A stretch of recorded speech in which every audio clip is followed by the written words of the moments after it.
wabarakatuh. Nahmaduhu wa nusalli ala rasulil karim. Waalaikumsalam warahmatullahi wabarakatuh. Ya, Masya Allah, udah ada Ustaz rupanya. Masya Allah. Ustaz Das'ad. Oke, saya buka dulu sedikit mukadimah Ustaz nih biar jamaah-jamaah pada ngumpul dulu rapat-rapat ini.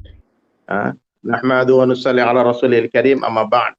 Qala Allah Ta'ala fil Qur'anil Karim, a'udzu billahi minasyaitonir rajim. Bismillahirrahmanirrahim. Wa man ahsanu qawlan mimman da'a ila Allah wa 'amila shalihan wa qala innani minal muslimin. Wa qala Nabi sallallahu alaihi wasallam, kullu ummati yadkhulunal jannah illa man aba. Qila wa ma ya'ba ya Rasulullah? Qala man ata'ani dakhalal jannah wa man 'asani faqad aba. Atau kama qala Rasulullah sallallahu alaihi wasallam. Baik, alhamdulillah jamaah pesantren 40 hari di rumah aja. Hari ini kita sudah tampak tidak terasa ya. Kita sudah masuk ke hari yang ke-33. Dan sekarang kita kedatangan guru kita yang sangat kita tunggu-tunggu kehadiran beliau. Masya Allah, banyak sekali yang minta request Ustadz. Undang dong Ustadz Das'ad Latif. Saya bilang Ustadznya lagi di langit, susah dihubungi. Ternyata nomornya salah. Memang kalau salah nomor, satu angka ya salah, nggak masuk dia. Subhanallah. Ya begitu orang kalau sholat kurang rakaat, kurang satu waktu, nggak sampai dia punya kunci, nggak terbuka, nggak nyambung jaringan. Oh, nggak masuk dia. Ustaz Das'ad, apa kabar Ustaz? Alhamdulillah, kullu bi khair. Semua sekarang, baik, sehat walafiat. Posisi di mana, di Makassar kah, apa di rumah aja, apa di rumah Allah? Di rumah aja. Di rumah aja kita di Makassar karena kita domisili Makassar. Iya. Iya Ustaz. Ya Allah, Masya Allah. Ustaz, sekarang tema kita ini sederhana aja, berdakwahlah maka hidupmu akan berkah. Nah, ini Ustaz. Jadi kita ngobrol-ngobrol santai dulu Ustaz ya. Pengalaman. Tadi ada yang bertanya sama saya Ustaz. Itu Ustadz Das'ad Latif tuh gimana cara belajarnya, kuliahnya kok panjang banget gelarnya gitu loh. Ya. dia kirim ke saya panjang banget, sampai saya lupa tadi hafal gelarnya Ustadz saking banyaknya itu. Terus saya bilang, ya, alhamdulillah. Saya ini dari kampung. Ketika mau merantau, saya mulai merantau menuntut ilmu itu ke Makassar, tamat SMP. Tamat SMP. Ya, lalu mulailah sekolah di SMA 4 Makassar. Kemudian tamat, saya kemudian daftar di Fakultas Kedokteran Unhas. Pertama daftar Akabri. Akabri dulu. CPR saya tidak cukup tinggi, tidak lulus. Ya Allah, hidayah. Kemudian saya bimbingan tes, kemudian Fakultas Kedokteran. Saya mau jadi dokter, tidak lulus, malah lulus di Sospol, ilmu komunikasi. Maka ada SLS loh, sarjana sosial. Yang SOS itu ya sarjana sosial komunikasi. Nah, bapak saya waktu itu tidak mau kalau saya di sekolah di Sospol, karena dia bilang apa itu sekolah politik, sekolah bohong. Yang ada di benak bapak saya itu politik itu bohong. Enggak mau. Kemudian saya rahasiakanlah 3 semester untuk tidak kuliah di Unhas. Jadi waktu itu saya daftar karena bapak saya mau saya jadi sarjana agama. Saya daftarlah di IAIN waktu itu yang UIN sekarang. Waktu saya mendaftar itu belum ada komputerisasi, masih pakai manual, pensil. Nah, saya waktu itu karena kita bukan anak pondok. Saya ini tidak pernah mondok. Jadi saya mau menjadi guru agama. Nah, saya mau melingkari pendidikan agama. Tarbiyah kan? Pendidikan agama tarbiyah. Ternyata yang saya lingkari adalah peradilan agama. Astagfirullah. Jauh kan? Jauh sekali. Satu tarbiyah, satu ke syariah. Lulus selesai di syariah. Begitu saya lulus loh. Kok syariah fakultas saya ini? Sudah, sekolahlah saya di syariah. Babak belur saya, Ustaz. Babak belur. 7 tahun saya baru selesai. Allahu Akbar. Maka dapatlah SAG itu. Ya, SAG. Saya selesai di Sospol itu 3 tahun 8 bulan. Cepat. Kemudian Waktu di semester ketiga baru bapak saya tahu bahwa saya sekolah di Sospol. Marah bapak saya, dia bilang, almarhum bapak saya, dia bilang, nanti malah gagal dua-duanya. Kau ndak sarjana di Sospol, kau juga ndak sarjana di IAIN. Saya bilang, insya Allah, kasih saya waktu yang baik. Kasih saya waktu, buktikan saya bisa selesai. Selesailah saya. Waktu selesai saya di Sospol, bapak saya tidak hadir. Begitu ndak senangnya itu sarjana politik. Wisuda dia hadir. Ndak hadir. Jadi, ya saya sedih juga waktu itu, sebab tidak ada keluarga saya yang hadir waktu saya wisuda. Ya. Nah, ketika saya wisuda di UIN, IAIN, wah bapak saya charter mobil, ajak keluarga dan teman-temannya di kampung. Naik, kampung saya itu 4 jam dari kota Makassar, naik mobil. Ya, datang semua keluarga saya, senang dia sarjana agama. Meskipun IP saya keluar 2,1. Tinggi itu. Mestinya tidak bisa sarjana. Ya, alhamdulillah selesai dengan 7 tahun. Alhamdulillah. Selesai. Jadi waktu saya sekolah belum selesai di UIN, saya sudah S2 di Unhas. Allahu Akbar. Ya, sudah S2 di Unhas. Pas selesai UIN, sudah selesai juga di Unhas. Pas selesai saya di Unhas, diangkat jadi dosen. Pada saat itu semua orang ngantri jadi dosen. Saya diminta sama ketua jurusan saya, kau masukkan anumu, kau masukkan ijazahmu. Saya bilang, saya tahu bahwa susah orang lulus kalau tidak nyogok dan tidak ada yang ngurus. Saya malas. Maka waktu itu saya suruh saja kemanakan saya, kau pergi fotokopi sama berkas-berkasku, bawa kampus. Bawa. Dan alhamdulillah dengan izin Allah lulus. Padahal sempat hilang saya punya berkas. Kalau Allah takdirkan kita, ya lulus. Lulus saya jadi dosen Unhas. Kemudian ambil lagi S2. Selesai S2, saya mau ambil S3. Alhamdulillah selesai S3 di Malaysia. Universitas Kebangsaan, ambil komunikasi. Kemudian bersamaan itu saya ambil juga S3 di IAIN. Itulah doktor saya, PhD itu dari Malaysia, doktor itu Syariah Hukum Islam. Masya Allah. Ini saya punya rencana kalau tidak terlalu banyak waktu tersisa, saya mau ngambil hukum. Mau kuliah lagi, Ustaz? Hukum dagang. Ya, untuk S2-nya. Ya.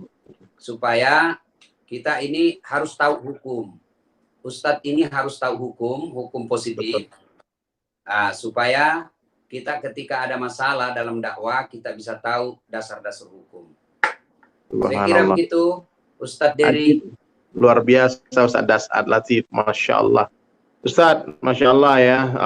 Sekarang kan jam terbang dakwahnya Ustadz luar biasa ya. Mungkin sangat jarang di rumah ketemu anak-anak, ketemu istri.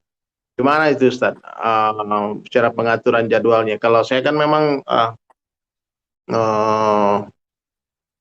sering mati handphone kan. Jadi kalau Ustadz datang satu hari kadang-kadang di beberapa kota saya lihat.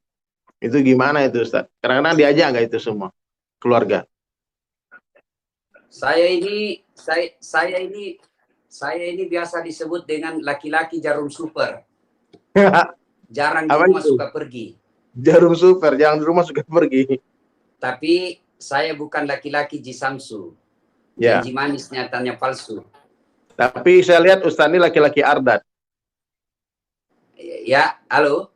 Atau Ardat, tahu nggak Ardat? Aku rela dakwah tanpa honor. Apa itu? Ardat tuh aku rela dakwah tanpa honor. Itu yang kan. Ya, ada lagi istilah baru nih, luar biasa. Jadi, Ustadz, saya ini dakwah tidak pakai manajemen. Saya ini dakwah tidak pakai manajer. Ya. Jadi biasa orang bilang, bagaimana cara mengatur jadwal Ustadz? Saya bilang ini makanya disebut smartphone. Smartphone. Ya. Telepon pintar. Jadwal ada di handphone, saya bisa atur sendiri. Ya. Jadwal penerbangan, hotel dan sebagainya bisa. Alhamdulillah. Saya biasa, saya pernah saya sholat subuh di Makassar, sholat duhur di Bali, ya kan? Sholat asar di Balikpapan, ya, sholat maghrib di Samarinda, kemudian sholat subuh di Bontang. Subhanallah. Tapi kita nikmati. Kalau ada kesusahan dalam dakwah, saya membesarkan hati saya, dibilang, siapa saya ini? Saya ini masih cinta dunia. Saya ini masih banyak dosa. Nabi, oh Nabi manusia mulia. Apa tidak tantangan dalam dakwah? Tantangan demi tantangan.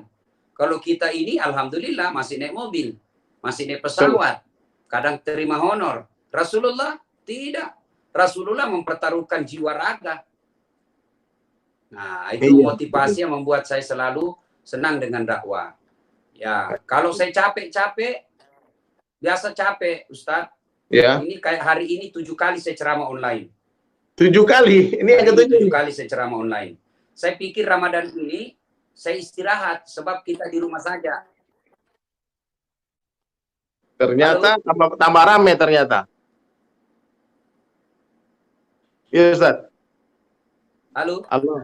Ya, dengar. Saya dengar, Pak. Dengar, Ustaz. Iya, dengar. Saya dengar. Ya, berarti hari ini, Ustaz? ya dengar hari ini dengar. Dengar saya. Hari ini 7 kali. Tadi ini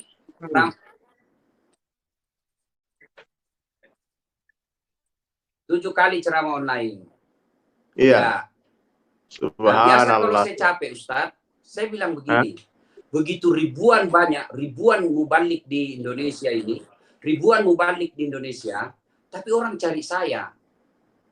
Itu yang membuat saya tidak boleh menolaknya. Sebab ini pasti Allah yang menginginkan kita dakwah. Banyak orang mau dakwah, tapi kok tidak dihubungi sama jamaah. Maka itu yang harus kita jawab, meskipun saya capek. Saya bilang sama istri saya, anak saya, ya ini pilihan hidup, dakwah. Syukur orang masih mau dengar kita. Karena ada pada saatnya nanti kita mau dakwah, tidak ada yang mau dengar kita lagi. Maka selagi ada yang mau dengar, dakwahlah, meskipun kalian capek. Iya, Allah maksudnya.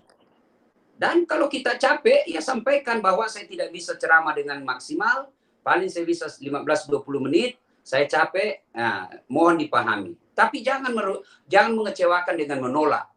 Jangan mengecewakan. Allahu Akbar. Ya. Jadi Ustadz selalu ya, setiap ada orang yang undang, direct Ustadz yang jawab, Ustadz yang ngatur jadwal sendiri, dan tidak ada angka-angka deal di depan, kan? Nggak ada kan? Nah, ini. Ya, kalau biasa yang repot itu Ustadz, menentukan rute perjalanan. Itu yang repot ya. Nah, kalau ada yang tipu kita, ini yang jadi masalah. Misal dari bandara ke lokasi acara berapa jam? Karena kita harus perhitungkan untuk jadwal penerbangan. Betul. Dari dan sesudah acara. Biasa dia bilang, Ustadz paling lama 2 jam. Karena dia tidak mau buat kita menolak acaranya. Kalau dia bilang 5 jam, kita mikir. Tahu-tahu 5 jam. Tahu-taunya 5 jam. Kita salah prediksi penerbangan. Korbanlah acara yang lain bisa kalau begitu. Ya. Kemudian juga kadang-kadang yang menjengkelkan kalau kita diundang, ya, kita sudah tiba di tempat, capek, mau istirahat, tapi ada lagi mau ini. Ada ya namanya kadang-kala apalagi kalau pejabat yang merasa bahwa dialah yang punya itu kabupaten, segala-galanya mau harus diikuti. Wah, itu parah itu. Tapi kita tidak bisa menampakkan wajah yang ketus. Tidak boleh menampakkan wajah yang cemberut, sebab kita ini dai. Kalau kita sudah cemberut di awal, mau mengajak, orang pasti sudah antipati. Maka ya lawan itu perasaan itu dengan istighfar. Ya, mudah-mudahan jadi amal. Kalau wali kotanya seperti Helmi Hasan. Pak Helmi Hasan, enak kita. Bengkulu nyaman kita. Betul. Ya, kirim tuh ke Bengkulu Ustaz Hasan. Iya, jadi tidak ada dalam dakwah pasti ada tantangan. Kadang-kala juga kita ditipu. Ya, kadang-kala kita diperlakukan, apalagi kalau yang ngundang orang-orang kaya yang hanya seremonial mengumpulkan orang. Nah, kadang-kala kita sudah ada di tengah-tengah mereka belum hargai kita. Tentu kita kecewa, tapi untuk mengobati itu saya lalu membesarkan hati saya. Siapa sih saya ini? Saya ini dasar latih, masih berpikir selalu poligami, masih selalu cinta dunia.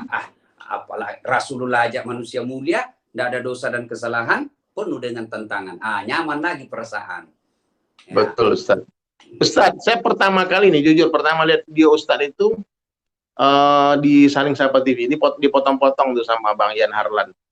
Pertama kali itu video lucu waktu itu loh. Masalah keluarga Nabi Ibrahim.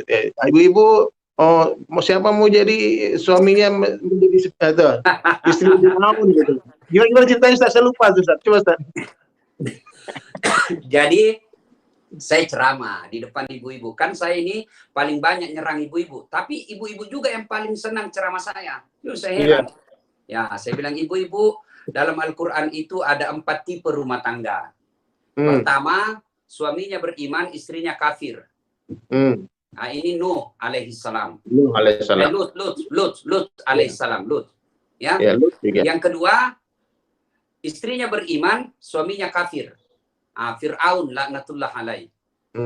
Yang ketiga, istri kafir, suami kafir. Abu Lahab. Ya. Yang keempat, suami beriman, istri beriman. Ibrahim alaihissalam. Saya tanya lah ibu-ibu. Ibu-ibu kira-kira pilih keluarga yang mana? Ibrahim dong Ustaz. Suami beriman, istri beriman. Bagus ibu. Tapi ibu harus tahu, Ibrahim itu 2 istrinya. Langsung tidak usah Ustaz, Fir'aun saja. Itu pertama saya lihat tuh. Kalau saya, berarti saya lebih dulu kenal Bang Dery. Ya, di setiap ceramah saya boleh dilihat. Setiap ceramah saya pasti selalu membuka dengan ya ayyuhalladzina amanu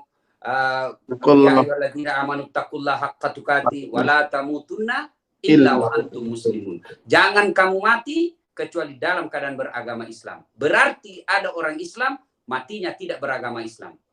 Nah, orang kaya mati, orang miskin mati, raja-raja mati, rakyat biasa mati. Itu Ustaz tahun berapa dengar lagu itu?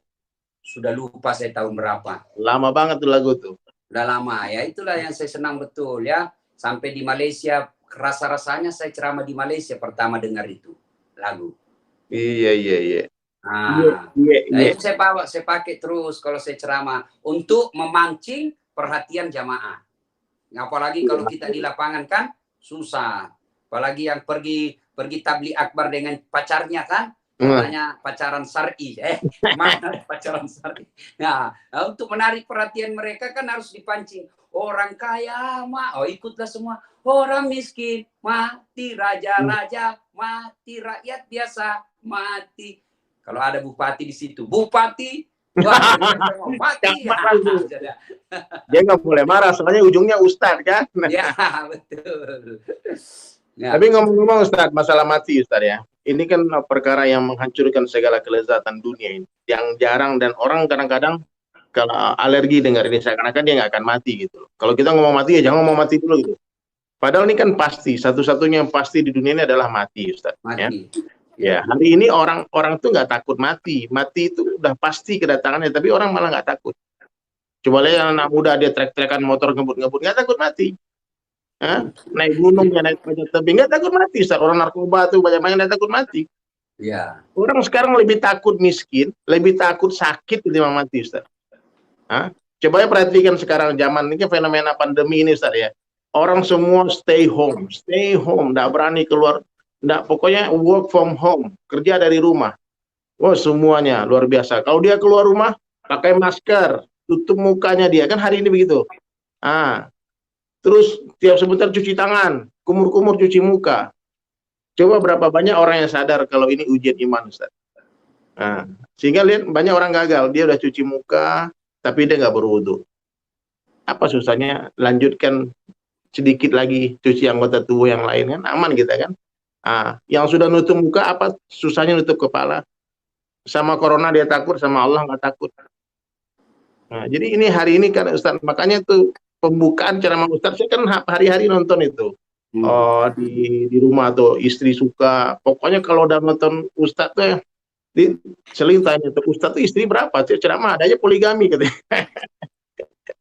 Istri satu aja. Gaya aja. Biasanya kalau orang banyak ngomong, kalau belum amal dia banyak ngomong. Kalau sudah amal diam dia. Ya, kan ada lagunya Kang Dery itu kan. Apa tuh? Ya. Ada istri senang, nggak ada istri senang. Istri 1, 2, 3, 4 senang. Ada istri senang, nggak ada istri senang. Istri 1, 2, 3, 4 senang. La ilaha illallah, la ilaha illallah, la ilaha illallah. Masya Allah. Masya Allah. Keren. Lagu ini harus kita rekam berdua nih kayaknya. Boleh. Ya, Karena, lanjut dengan kematian tadi, Ustaz. iya. Jadi memang Ustaz, zikrul maut ini memang tidak banyak orang mau, Ustaz. Maka Nabi katakan orang yang paling cerdas adalah orang yang paling banyak ingat mati. Banyak mengingat mati, betul. Dulu ulama-ulama kita dia pakai sorban dia besar-besar itu sebetulnya kain kafan, Ustaz. Kain kafan, betul. Kain kafan. Yang dibalutkan di kepala mereka. Kain Bahkan kafan. dulu saya dengar dari nenek saya, itu kakek saya, orang tua-tua dulu itu, mereka kalau udah umur 60 tahun tuh dia udah siapkan kain kafannya. Mereka beli sendiri biar nggak ngerepotin orang, parfum buat jenazah udah disiapin, kapas buat nutup hidung udah dia beli, terus tikar buat alas liang lahatnya udah dia beli, semua udah disiapkan. Jadi mereka mempersiapkan kematian bukan hanya dengan amal saya, tapi dengan persiapan zahiriahnya. Nah, hari ini kan orang takut mati, Ustaz. Ini masalahnya, Ustaz. Takut mati maksudnya karena cinta dunia ya. Maksudnya kalau orang-orang yang nggak kepikiran akhirat juga, baginya nggak mati juga. Dia pikir habis mati harus masalah gitu. Ya. Dia nggak memikirkan kubur mahsyar syirat gitu. Makanya Nabi katakan penyakit manusia itu hubbud dunia wa karahiyatil maut. Terlalu cinta dunia, takut mati. Nah, kalau saya, Ustadz Dery, waktu pertama kali saya haji, itu kain ihram saya rendam air zam-zam, kemudian saya bawa pulang, sampai sekarang masih ada di lemari saya. Saya bilang sama keluarga, persiapan kapan? Waktu itu saya belum punya istri, saya bilang sama ibu saya, ini kain ihram saya, besok lusa saya meninggal, bungkus saya pakai ini. Itu kain ihram. Saya jadikan insya kain kafan. Dan masih ada di lemari. Jadi setiap saya ambil baju, di lemari saya itu ada kain kafan. Jadi nasihat buat saya, ingat kematian. Ya. Allahu Akbar. Tapi ingat kematian itu tidak membuat kita takut, tetapi justru membuat kita memperbanyak amal. Kenapa orang sekarang takut corona? Karena dia takut mati. Kenapa dia takut mati? Karena dia tahu bahwa dia pun tidak punya bekal, banyak dosanya. Ya, coba kalau mereka didatangi sama malaikat, Das'ad, sebenarnya ajalmu di 2030. Tapi kalau kau mati hari ini, diampuni dosa-dosamu. Pilih mana? Nunggu sampai 2030 atau diampuni sekarang kau mati. Saya pasti pilih sekarang aja, sudah dapat ampunan. Ya. Jadi umumnya orang kita takut mati ini karena dia sadar bahwa bekalnya belum cukup. Nah, padahal perjalanan abadi ini bukan perjalanan 1-2 tahun. Kalau saya ke Jakarta, tidak nyaman di Jakarta cari kerja, saya bisa pulang kampung. Sebagai pegawai negeri tiba-tiba dimutasi ke Irian, tidak ada sinyal di sana, masih ada solusi. PNS bubar, berhenti jadi PNS pensiun dini, tidak ada masalah. Tapi kalau masuk kubur, bos, kau senang atau tidak, kau tinggal di situ, tidak boleh lagi kau keluar. Ya. Maka zikrul maut ini harus maka saya bikin lagu, Ustaz, syair saya semua tentang kematian, Ustaz. Memang benar ini yang membuat kita ini hilang hubud dunia, Ustaz. Kalau udah ingat mati ini, apalagi kalau kita sering ziarah ke kuburan, Ustaz. Ya tuh sering tuh, duduk-duduk di makam, di kuburan tuh, itu inspirasi, Ustaz. Lihat panjang kuburan nggak sama, ada yang 2 meter, ada yang 180, 150, ada yang 60 cm. Maknanya semua orang bisa mati tiba-tiba. Nah, inilah dakwah yang diam itulah sebetulnya kematian itu, Ustaz. Makanya saya bilang kadang-kadang, ya Allah, ini gimana ini? Kalau kita masuk kubur. Nah, berkaitan dengan itu kan banyak orang tidak mengambil sisi positif dari grup WhatsApp. Coba kita lihat di grup WhatsApp kita. Dalam sepekan pasti ada kalimat innalillahi, innalillahi. Ya kan? Saya punya grup WhatsApp, Ustaz. Grup WhatsApp saya satu grup itu tiap hari ada. Pasti ada innalillahi wa inna ilaihi. Pasti ada innalillahi wa inna ilaihi. Karena satu grup itu orang-orang tua semua, pensiunan semua. Tiap hari ada yang mati. Dan yang lebih parahnya tidak mengambil iktibar, tidak mengambil pelajaran dari itu. Cuma masa sih meninggal? Minggu lalu kan masih ada di ngomong soal ini. Nah, dia tidak mengambil pelajaran gimana kalau kita meninggal. Dan lebih sedihnya lagi, coba lihat grup WhatsApp yang banyak menyita waktu, yang kadang-kala membuat kita dosa karena kita ikut menyebarkan kebencian, memaki dan memfitnah orang yang ada di dalam negeri ini. Begitu kita meninggal, waktu kita yang habis untuk kawan-kawan kita di grup itu, cuma dia tulis RIP. Itu aja. RIP. Sudah. Rest in peace. Nah, ataupun dia tidak tulis lagi itu, begitu dia repotnya menulis duka cita buat kita, dia copy paste saja yang ada di atas, copy paste. Kopas ya. Tidak ada. Begitu selanjutnya dia hapuslah nama kita di grup. Ternyata kita nggak penting. Nah, sudah. Padahal barulah kita menghadapi kehidupan yang abadi, yang pada saat itu tidak ada pertolongan kecuali amal-amal yang akan menolong kita. Inilah tugasnya mubalik, mengingatkan orang. Jadi dia yang berdosa, kita jadi ladang amal. Kau bisa ladang amal, Ustaz? Karena kita jadi dakwah. Itulah hebatnya tablik. Dakwanya penuh kesabaran, selalu bersangka baik, dan dari rumah ke rumah. Kalau tidak mau hari ini, besok lagi dia datang. Tidak lagi, lusa lagi dia datang. Dan pada akhirnya dia bilang, ayo kita ke masjid, bikin capek kau. Itu saya senang dari tablik. Biasa saya diajak, Ustaz. Ayo Ustaz, 40 hari. Saya bilang, kita bagi tugas, bos. Ya. Nah, kalian bawa ke masjid, saya yang cuci otaknya di masjid. Ya, kita bagi tugas. Memang benar, Ustaz. Masya Allah. Memang ya indah lah, ini indahnya agama ini ya. Setiap pergerakan-pergerakan itu memiliki kelebihan yang tersendiri, unik-unik, ajib-ajib. Ya, tentang tablik itu saya terkesan dengan perkataan Syainuruddin Al-Bajari itu, Al-Makki. Beliau katakan, orang-orang tablik ini kerja mereka mengangkat umat dari neraka ke pintu surga, sementara tugasnya para ulama mendorong mereka masuk surga. Nah, jadi kerjasama ini yang terbaik nih loh. Kalau kayak saya ini kan Ustaz, hari-hari kerjanya begitu, datangi orang-orang yang tidak berminat. Maka saya pengen kadang-kadang ngajak Ustaz Dasat tuh ketemu anak-anak pang, ketemu anak-anak cocok lah. Mereka suka yang lucu-lucu Ustaz. Karena kalau terlalu serius, kaku-kaku kayak karena bau kering, mereka akan lari Ustaz. Ya, dan itu banyak terjadi. Misalkan dia hijrah, dia dapat hidayah. Tapi akhirnya komunitas yang didapat, komunitas dakwah yang seolah-olah Islam ini susah. Betul. Akhirnya apa? Dia kembali lagi. Karena dia melihat kok sulit. Benar ini kita beragama. Dia tidak melihat bagaimana Rasulullah berdakwah. Ketika datang orang melanggar, ya Rasulullah saya melanggar ya Rasul. Apa kok pelanggaranmu? Saya berhubungan suami istri di siang hari Ramadan. Kata Nabi, wah kau harus puasa 60 hari. Ya Rasulullah berapa? 60. Ya 1 bulan aja saya kecolongan. Kata Nabi, ya sudahlah. Kalau begitu kau beri makan fakir miskin. Ya Rasulullah saya fakir miskin. Nabi ambil kurma sama roti, ya sudah. Kau cari fakir miskin di kampungmu, bawa ini ke kampungmu, kasih makan. Saya yang paling miskin di kampungku ya Rasul. Ya sudah, kau makan itu, balik kau. Rasulullah dakwah. Itu yang kita bahas kemarin sama Ustaz Hanan At-Taki, ad-dinu yusrun, agama itu mudah. Datang lagi seorang pemuda, ya Rasulullah, apa boleh saya masuk Islam? Boleh dong, tapi saya pembohong, tapi saya pencuri, saya pezina, saya pemabuk. Apa boleh saya masuk Islam? Boleh dong. Terus apa syaratnya? Satu syaratnya kau syahadat, yang kedua kau janji sama saya tidak bohong. Oke, dia merasa gampang benar ini Islam. Pulanglah dia akan senang. Begitu dia lama-lama, dia mau judi. Kalau saya judi ini, ketemu Nabi ditanya gimana? Mau bilang judi, malu. Saya bilang judi tidak, saya bohong. Akhirnya lama-lama, dia mengakui bahwa puncak daripada kebaikan akhlak adalah kejujuran. Coba kalau baru datang langsung itu, kamu orang sesat, jangan kau ke sini. Biasa.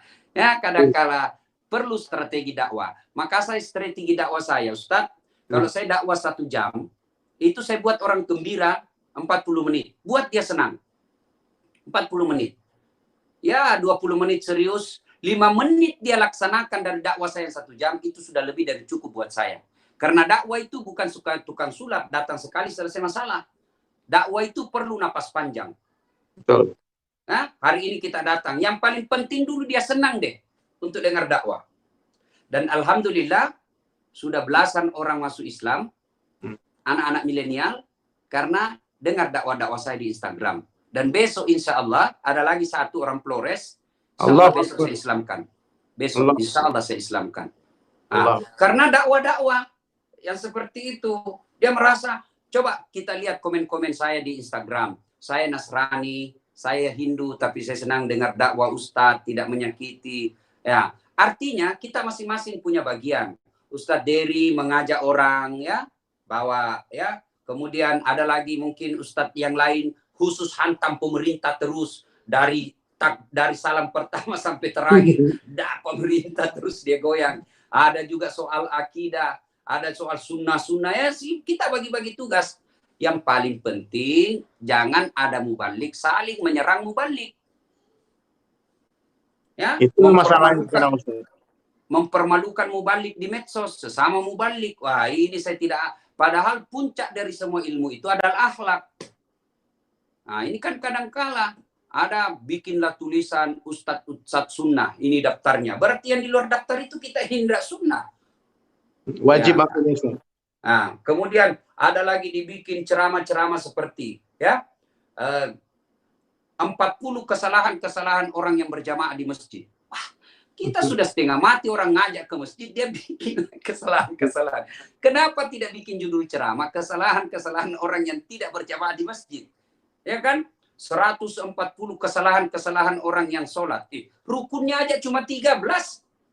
Kesalahan 140. jadi mari kita ngambil dalam dakwah ini, mari kita ngambil bagian-bagian kita masing-masing. Karena kalau kita sama segmen, semua sama panggung kita, maka penuh itu panggung bisa roboh. Mari kita bagi-bagi panggung. Ustaz. Ya. Ini Ustadz seringkali kalau bilang diundang kemana-mana tuh bilangnya konser. Padahal konser itu kan bahasa saya Ustadz. Karena anak band yang konser. Kenapa Ustadz suka bilang kalau diundang ceramah kemana mau konser dulu gitu? Ya, sebab gini. Karena kalau kita bilang dakwah, ceramah, ini anak-anak milenial, kabur. Anak-anak ini yang ada di otaknya kalau dia dengar ceramah, waduh, pasti susah lagi pikiran kita ini, neraka jadi cerita ini, dosa jadi cerita. Tapi kalau dibilang konser, yang ada idiom yang ada di otaknya ini senang-senang. Oh, coba. Dia ajaklah kita, ya buat dia senang. Ya. Jadi terjebak mereka ya, terjebak masuk surga.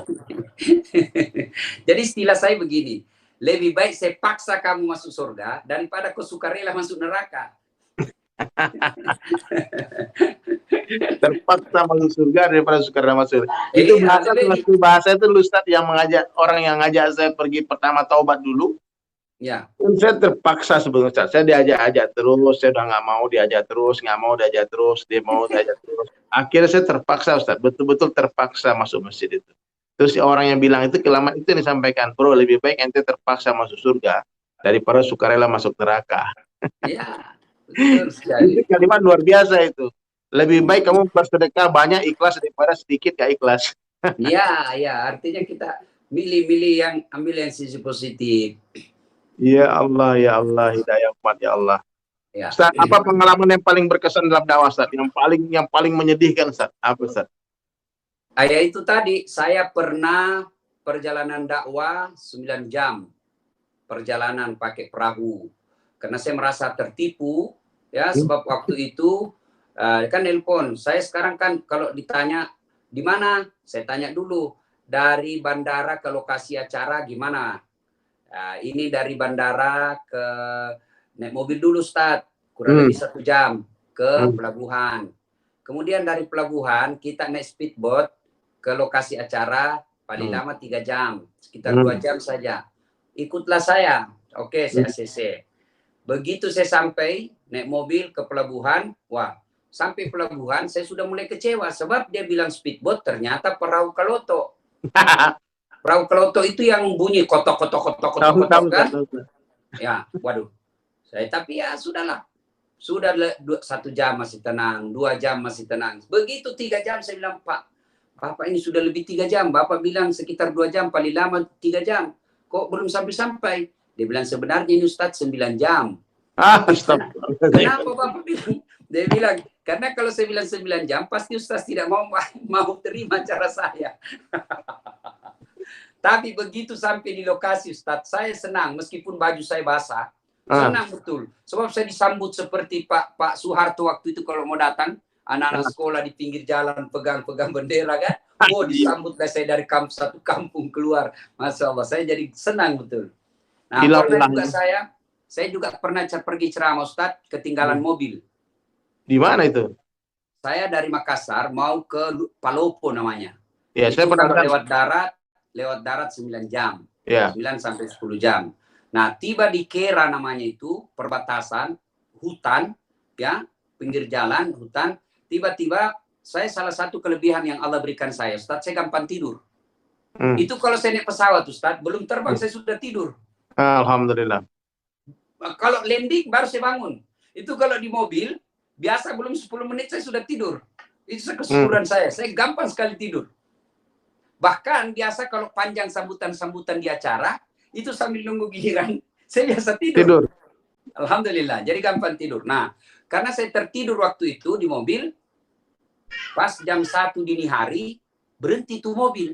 Dini hari, mana ini sopirnya? Oh, saya lihat, dia kencing. Dia turun di sebelah kanan. Karena ini mobil tinggi, Land Cruiser. Saya turun sebelah kiri. Waktu saya kencing, di hutan ini Ustaz. Saya sempat berpikir, sekalinya ini dia naik, dia kira saya masih di atas mobil, dia tidak tahu saya turun, mati saya. Begitu saya kutuk, benar, naik dia lari di mobil. Ya Allah, Ustaz. Saya pakai baju putih, sarung putih, kopiah putih, di tengah jalan, jam 1 gerimis. Semua mobil yang saya singgah, tidak ada yang singgah. Mungkin dia pikir saya pocong. Saya mau tengah hari. Akhirnya gimana ceritanya? Akhirnya sampai jam 6.15 baru dia datang ngambil saya. Setelah subuh, azan subuh dia balik. Ustaz, sudah subuh. Wih, dilihat, enggak ada Ustaz. Baru dia sadar, pasti tadi tinggal waktu kita singgah kencing. Dia baliklah itu karena sudah jauh. Ya, jam 6 pagi baru dia ambil. Mulai jam 1 dini hari. Saya hujan basah kuyup. Semua baju saya di pinggir jalan. Itu berhenti di mana? Hutan, tidak ada rumah. Perbatasan. Saya mau kemana enggak ada, tengah alam. Ya Allah, terus Ustaz duduk di mana? Ya? Duduk di mana? Di pinggir jalan. Berdiri terus. Dari jam 1 dini hari sampai jam 6 pagi. Di mana itu Ustaz? Itu dosa besar itu supir itu, masih hidup dia. Akhirnya dia pulang jam 6.15.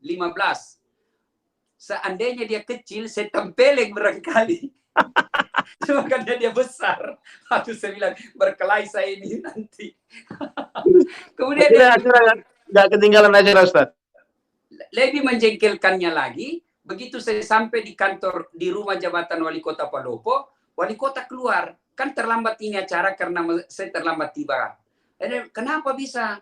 Kok bisa dilupa kopornya Ustadz? Ternyata ini sopir, dia berbohong bahwa Ustadz lupa kopornya, jadi kembali lagi.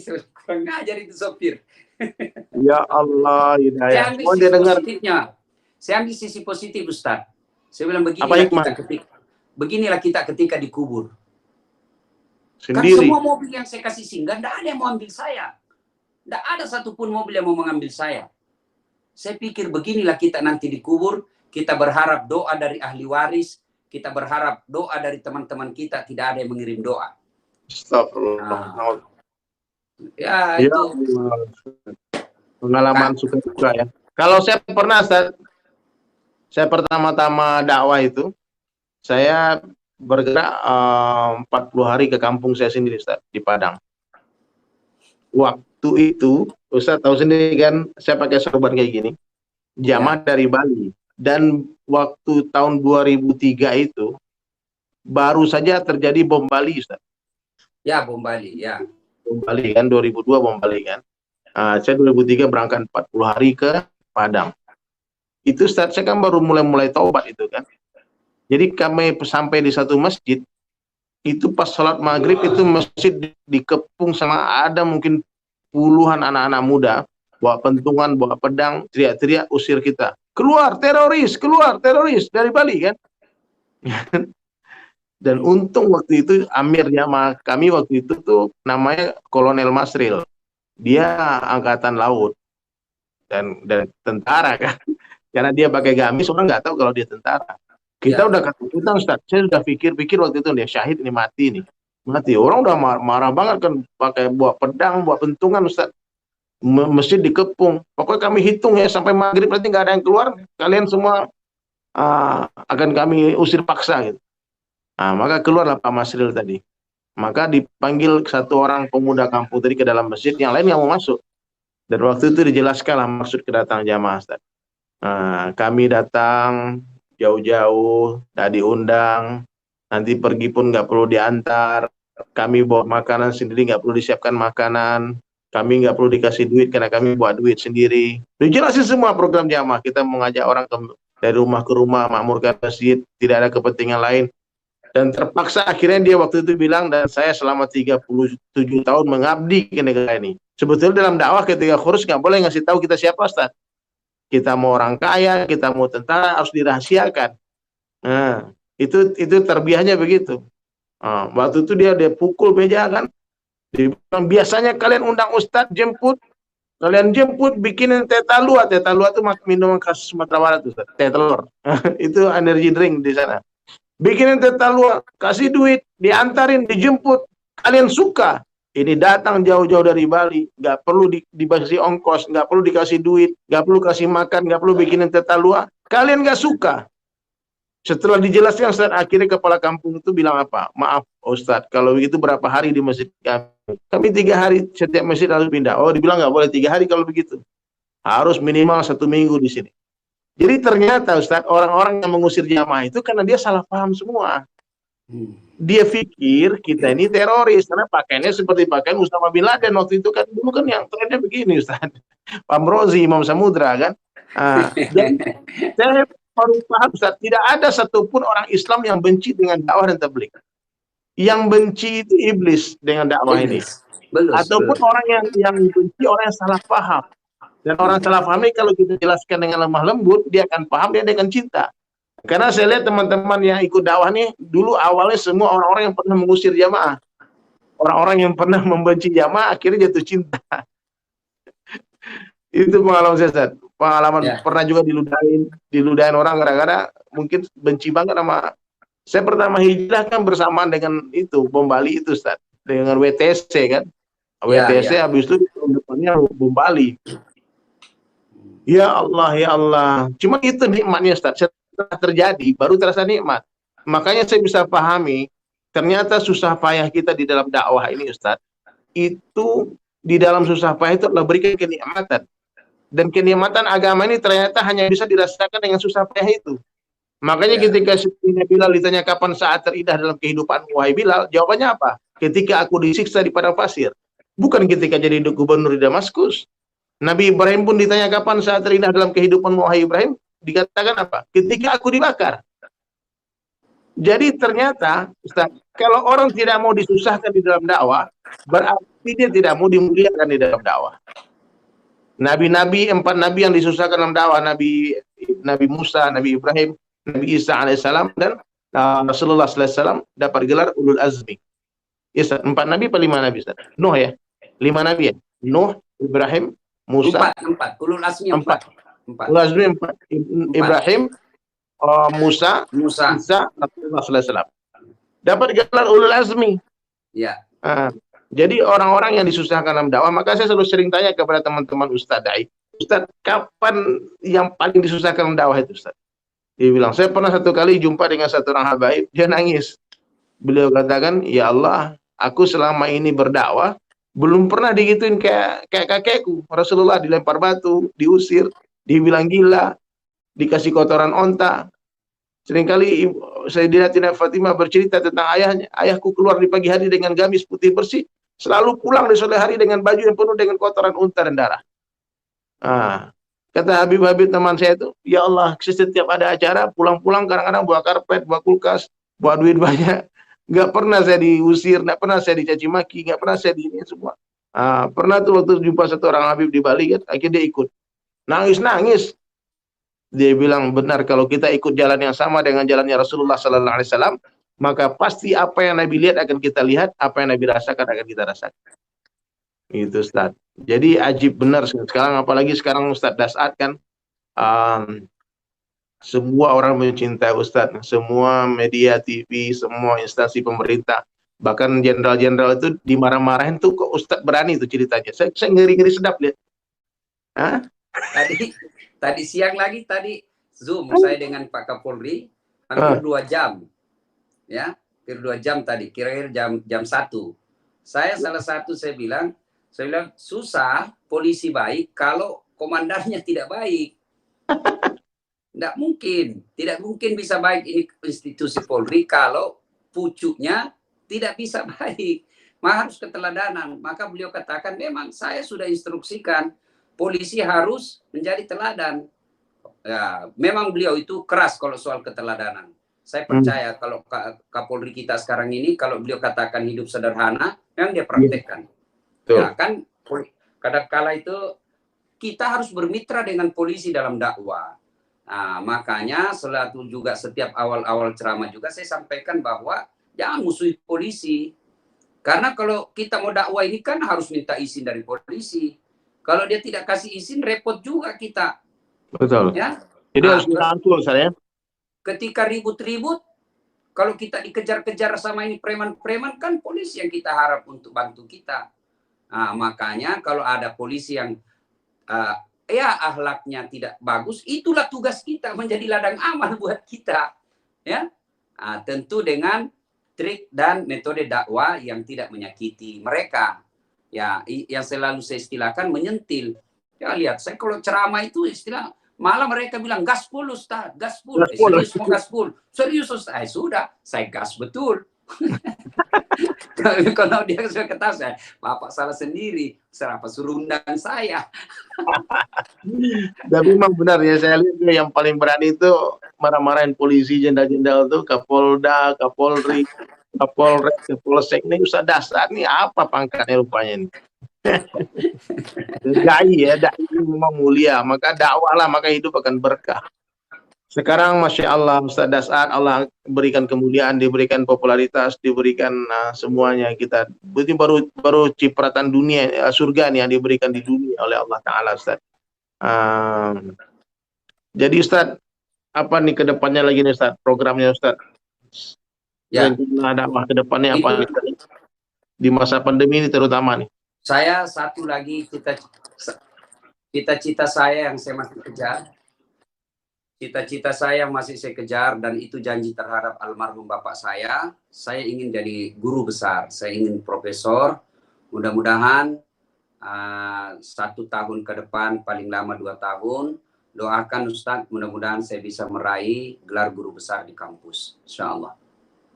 Ustadz, saya bacakan komen saya, sebentar Ustadz. Ini dari Malaysia, Masya Allah, dari Banyuwangi, dari Taiwan hadir. Ada Pak Budi Hartinata, Masya Allah bisa ketemu Ustadz Dery dan Ustadz Dasat. Salam buat Ustadz Dasat dari Pak Budi Harta yang utamakan sholat, yang pengusaha baja Ustadz.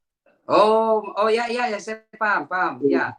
Ya. Undang guru kita biaya dong, Insya Allah nanti ya. Masya Allah, MR Dakwah Kental. Dari Belitung Babel hadir, dari Zagreb Kroasia, ini Putri Handayani dari Kroasia mendengarkan kita. Masya Allah. Waalaikumsalam. Ya, 2 menit. Insya Allah. Masya Allah dari Selangor, Syah Alam. Banyak lagi nih, saya nggak bisa baca satu-satu. Ini ada juga pertanyaan. Assalamualaikum Ustadz, mau nanya gimana caranya untuk iman kita selalu istiqomah agar nggak naik turun. Ini dari pertanyaan yang biasa. Ini teman saya nih dari Bali nih, Pura Demak.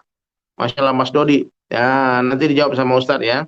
Kemudian yang mulia Ustadz saya ingin bertanya, sekarang ini ramai anak-anak muda suka hiburan dunia. Bagaimana Ustadz melihat perkara ini dan bagaimana yang mereka kembali ke jalan yang benar? Insya Allah nanti akan dijelaskan sama Ustadz teknik-tekniknya. Masya Allah. Banyak lagi Ustadz dari Batam, dari Sumbar, Sukamara, Kalteng. Ustadz Dasat jangan pergi dulu Ustadz. Karena waktu kita sampai 9.30. Cuman hari ini saya ada kedatangan anak-anak band yang hijrah. Ini banyak banget Ustaz. Sekarang ada ratusan anak-anak artis-artis ini hijrah dan mulai ngaji Ustaz. dan saya perlu sebetulnya kerjasama di Ustadz Dasar karena saya Ustadz Dasar yang paling memahami anak-anak muda ini. Undang saya Ustaz. Mereka Kapan-kapan ya, nanti setelah badai corona ini sudah pergi, saya berharap Ustadz ngajak saya di acara itu. ya Ustadz. Ini banyak lagi teman-teman. Kayak tadi tuh Ustadz saya live sama mualaf dari Austria yang MMA tuh Ustadz, yang Oh iya, namanya yang besar-besar badannya. Iya, yang ada salib di dadanya. Sekarang dia betul-betul pengen ke Indonesia itu. Nanti nanti saya kenalkan sama Ustadz juga. Saya ada WhatsApp sama dia hari-hari, kita ngaji sama dia. Dia belajar ngaji. Terima kasih peluang dakwanya. Nah, jadi ini Ustadz, saya minta izin, tapi Ustadz jangan ini pertanyaan tadi tolong dijawab Ustadz. Bagaimana cara mengajak anak muda yang suka hiburan itu untuk kembali kepada Allah? Mungkin 15 menit ke depan, ini materi tausiah Ustadz aja. Sampai nanti 9.30 Ustadz sendiri. Ini Bang Ian Haran akan temani insya Allah. Saya pamit sebentar Ustadz, saya akan temui mereka dulu sebentar. Jaga kesehatan Ustadz. Doakan saya Ustadz, doakan saya. I love you full Ustadz. I love you bertubi-tubi sampai hati. Ya? Amin. Ikan hiu makan terasi. I love you bertubi-tubi. Buah nangka, buah kemiri, buah sayur, buah pepaya, buah kelapa. Itulah buah-buahan. Masya Allah. Terima kasih Ustaz. Oke. Nanti sih naik sepeda. Terima kasih. Dadah. Terima kasih Ustaz. Jaga kesehatan Ustaz. Ya, jaga kesehatan. Ya, Ustaz juga Ustaz. Lanjut Ustaz. Ya, makasih Ustaz.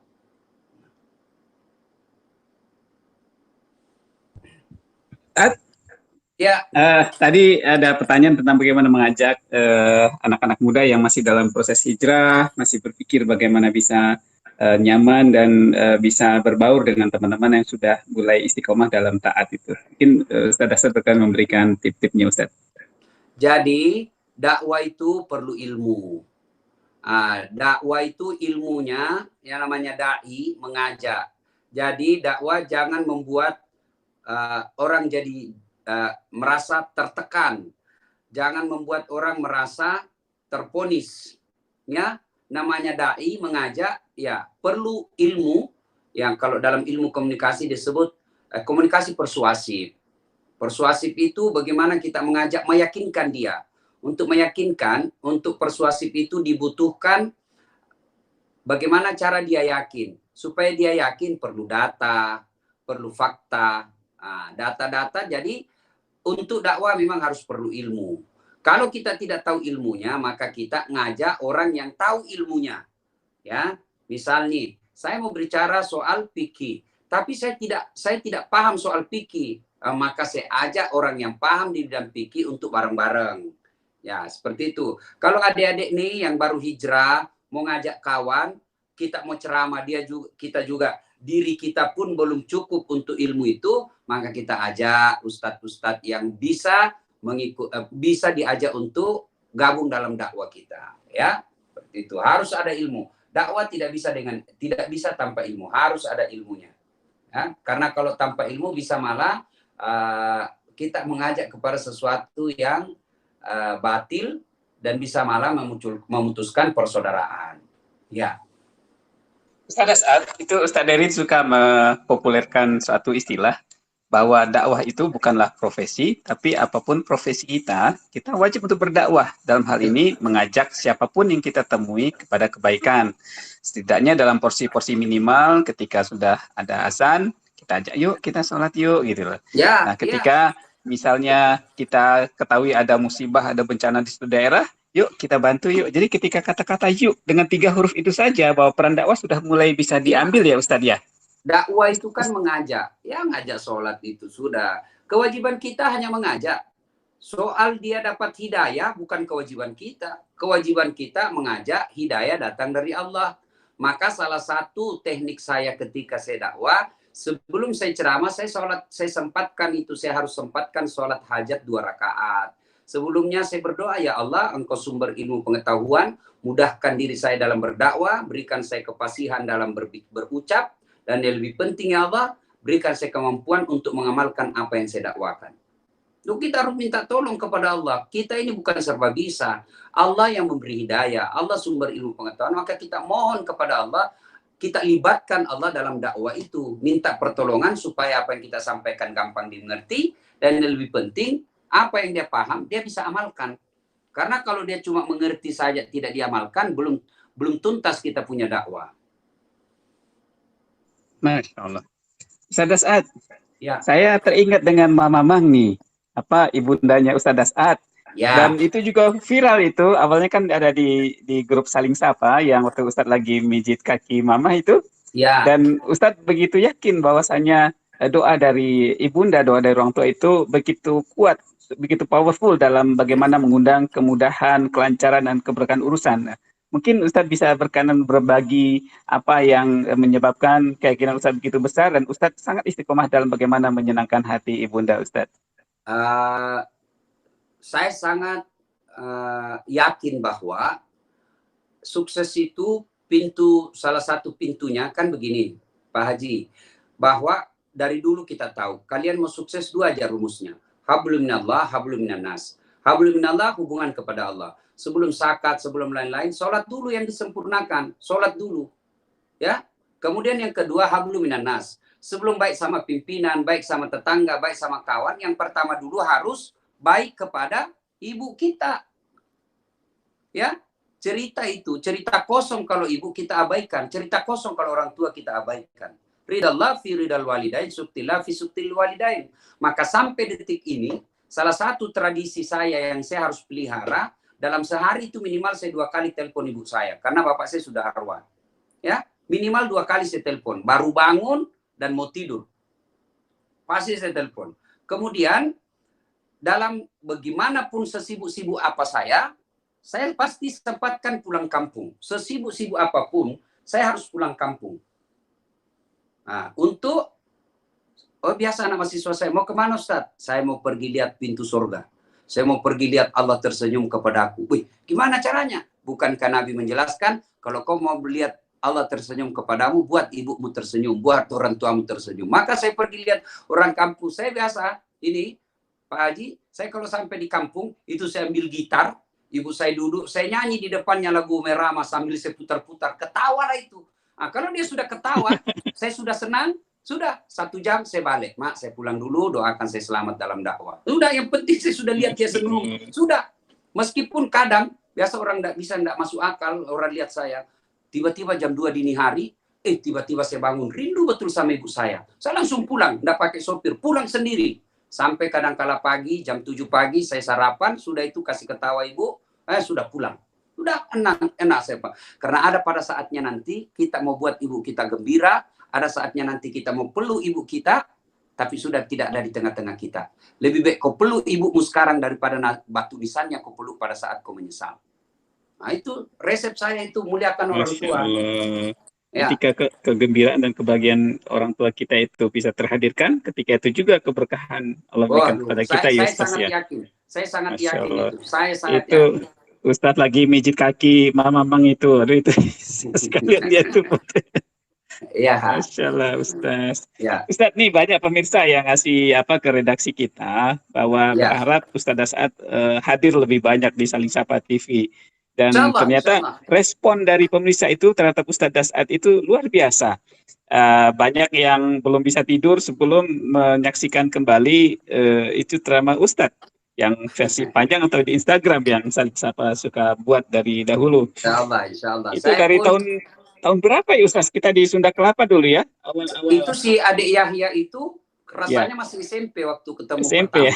SMP sekarang atau kelas 6 SD. Iya, kelas 1 SMP kenal Ustaz dulu. Kelas 1 saya bilang, cakep juga ini anak ini ya. Ternyata ahli di bidang IT. Alhamdulillah. Sekarang sudah mau sarjana Ustaz ya. Alhamdulillah, insya Allah. Dan dia tidak pernah lupa itu waktu ketemu di Madinah Ustaz kasih real banyak. Mudah-mudahan nanti Allah izinkan.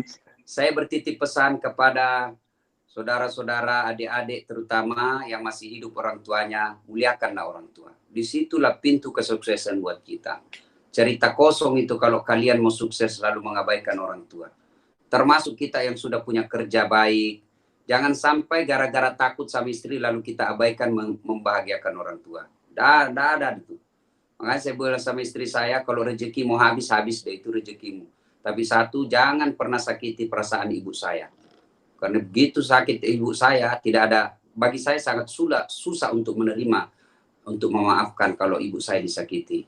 Ya, karena itulah sumber berkah hidup kita. Kita bisa begini karena doanya ibu. Bayangkan ibu kita kalau bangun sholat tengah malam, dia tidak berdoa, ya Allah panjangkan umurku. Yang didoakan, ya Allah murahkan rezeki anak saya, sehatkan anak saya. Di masa wabah ini, ibu saya selalu berdoa, ya Allah lindungi anak saya, ya Allah kalaupun ada penyakit biarlah saya yang tanggung. Mana ada orang doakan kita seperti itu kecuali ibu kita. Nah, maka kalau mau dapat, saya Pak Haji, kalau saya mau ujian atau mau melakukan sesuatu, saya pasti ibu saya itu. Maka yang saya ingat sekali doa seorang ibu itu kalau dalam dunia pendidikan ya tentu dalam dunia lain ada. Dalam dunia pendidikan, ketika saya ujian FAIFA namanya waktu itu, kalau di sini di Indonesia ujian mempertahankan disertasi kita, itu umumnya kawan-kawan saya 3 jam baru selesai. Saya subhanallah 45 menit selesai dengan hasil yang sangat memuaskan. Luar biasa. Itu karena sebelum saya ujian, saya telepon ibu saya. Mak, jam 9 sampai jam 11 tolong sholat duha. Wih, panjang betul. Tapi bahasa Bugis karena ibu saya tidak tahu bahasa Indonesia. Panjang betul. Saya bilang kalau selesai sholat duha 8, duduk aja di atas sajadah, doakan saya, baca selawat. Mudah-mudahan saya ujian bisa selesai dengan baik. Dan dilakukan. Alhamdulillah selesai dengan orang waktu itu tidak masuk akal, tapi bagi saya tidak masuk akal di sisi Allah. Nah, maka raih kemuliaan dengan memuliakan orang tua. Masya Allah. Ustaz, tadi Ustaz cerita bahwasanya sering sekali dalam satu hari Ustaz bisa di 4 kota. Subuh di mana, zuhur di mana, asar di mana, maghrib isya di mana, subuh sudah di mana lagi. Ya tentunya selain menguras fisik, pemikiran, dan juga pastinya suasana yang terkadang tidak selalu nyaman, tapi tentu ada suatu kiat bagaimana Ustaz Das'ad punya suatu kekuatan fisik yang luar biasa gitu ya. Apakah ada dari sisi makanannya kah, olahraga? Ya. Sepeda pun Ustaz rajin sepertinya nih. Ya, Apa olahraga Ustaz? Alhamdulillah semua pertolongan Allah. Tentu semua pertolongan Allah. Tetapi ada sunnatullah. Saya, anak buah kameramen saya pun yang selalu ikut, ya sekarang ini kadang ada yang ikut ke saya, mereka sip-sipan, 3 hari pulang, 3 hari pulang. Mereka kadang-kala sudah 3 kali bolak-balik, saya belum pulang-pulang. Dan mereka kadang-kala sudah sakit, lelah, saya alhamdulillah prima. Saya ingat-ingat salah satu mungkin resep adalah puasa Senin Kamis. Saya bagaimanapun tantangan dakwah sampai bermalam kah 10 ceramah sehari, pada hari itu hari Senin saya tetap puasa. Meskipun arena perjalanan yang berjam-jam naik turun gunung, saya tetap puasa. Karena saya sangat yakin puasa itu menyehatkan. Nah, itu aja. Kemudian saya tidak minum multivitamin, tidak ada saya konsumsi khusus. Kemudian ya olahraga, saya olahraga sepeda kalau ada di Makassar, kalau tidak ya tidak. Dan ada yang orang tidak tahu, bukankah keluar keringat itu adalah sehat karena keluar racun.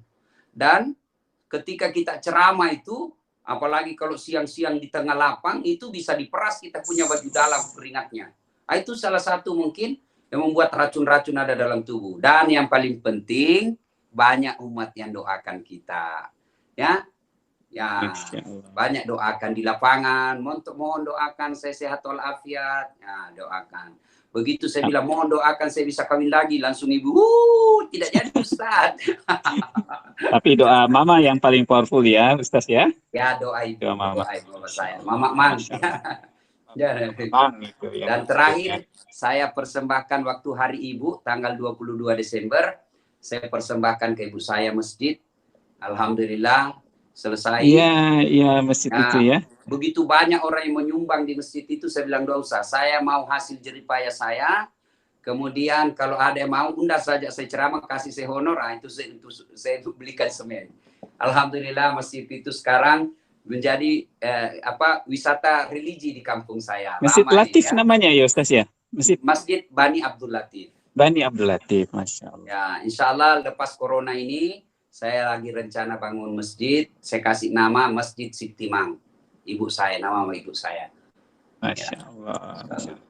Ya. Ustaz, alhamdulillah kita sudah ada di penghujung waktu kita, jelang Ya. setengah 10 malam. Ustaz berkenan tutup doa, semoga Allah jadikan kita semua bagian dari ikhtiar dakwah, bagaimana Amin. dakwah kita sebar ke seluruh alam, menjadi Ya. jalan wasilah pahala yang senantiasa mengalir buat kita, Amin. hidup kita Amin. berkah, Ustaz. Silakan Ustaz. Salah satu kesyukuran saya Allah pertemukan dengan Pak Harlan, Pak Haji Yan Harlan, sebab dengan wasilah Saling Sapa TV ini, kemudian dakwah saya dikenal di jamaah-jamaah Jakarta, terutama jamaah-jamaah yang ada di ibu kota. Dan kita tahu ibu kota itu ukuran untuk dakwah yang lebih meluas. Alhamdulillah, terima kasih Pak Yan. Meskipun saya tahu Saling Sapa babak belur dalam menghidupi operasionalnya, tapi Allah Maha Kaya, ya. Pak Yan, kadang-kala saya merasa sedih juga ketika harus mengeluarkan budget sendiri untuk menghidupi dakwah channel ini. Mudah-mudahan Allah melimpahkan rahmat dan pertolongan kepada Saling Sapa TV. Mari kita awali dengan mengirimkan suratul Fatihah kepada Rasulullah Muhammad SAW. Khasiat dan keutamaan kita ikhlaskan untuk keluarga besar Bapak Haji Yan Harlan. Al-Fatihah. Bismillahirrahmanirrahim. Alhamdulillah. Iyyaka na'budu wa iyyaka nasta'in. Amin. A'udzu billahi minasyaitonir rajim. Bismillahirrahmanirrahim. Allahumma shalli ala sayyidina Muhammad wa ala ali sayyidina Muhammad. Alhamdulillahi rabbil alamin arrahmanir rahim maliki yaumiddin. Iyyaka na'budu wa iyyaka nasta'in. Allahumma ighfir lana wa liwalidayna warhamhuma kama rabbayana shaghira. Rabbana la tuzigh qulubana ba'da idh hadaytana wa hab lana min ladunka rahmah innaka antal wahhab. Rabbana la tu'akhizna in nasina aw akhtana. Rabbana wa la tahmil alaina isran kama hamaltahu 'alal ladzina min qablina. Rabbana wa la tuhammilna ma la taqata lana bi wa'fu 'anna waghfir lana warhamna anta maulana fansurna 'alal qaumil kafirin. Rabbana atina fid dunya hasanah wa fil akhirati hasanah wa qina adzabannar. Subhana rabbika rabbil izzati amma yasifun wa salamun alal mursalin walhamdulillahi rabbil alamin. Terima kasih, mudah-mudahan. Ustaz, makasih, saya terharu sekali dengan doa Ustaz tadi. Amin. Tentunya itu akan sangat menguatkan jiwa kita semua di sini. Bagaimana khidmat kepada para guru, khidmat pada para ulama, ilmu-ilmu mereka kita bisa sebarkan ke seluruh alam, membawa manfaat yang senantiasa mengalirkan berkah buat kita. Amin. Ustaz. Amin. Amin. Ya, alhamdulillah senang sekali saya sesi malam ini jumpa dengan Ustaz, sekalipun ketemu dari jauh. Diundang lagi Saling Sapa untuk gabung. InsyaAllah. Nanti saya ke Makassar nanti Ustaz. Iya, amin. InsyaAllah Pak Yan, ya. Alhamdulillah. Kita tutup dengan doa kafaratul majlis Ustaz ya. Ya. Subhanakallahumma bihamdika asyhadu an la ilaha illa anta astaghfiruka wa atubu ilaih. Assalamualaikum warahmatullahi wabarakatuh. Waalaikumsalam warahmatullahi wabarakatuh.